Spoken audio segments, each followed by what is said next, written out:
Hello everyone, welcome to Online Help Guide. Today in this video, I'm going to show you how to log into Zengo Wallet account. So without any further ado, let's get started.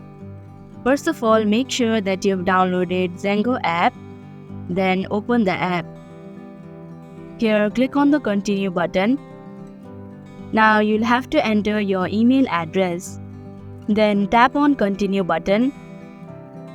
Here, click on Open My Email option. Then click on Tap to Confirm button to confirm your email. And that is how you can log into Zengo Wallet account. Thank you for watching Online Help Guide. Hope this video was helpful. If it was, then hit the like button and comment down if you have any questions or feedback. Also, if you are new to our channel, subscribe and hit the bell icon so that you don't miss our upcoming videos.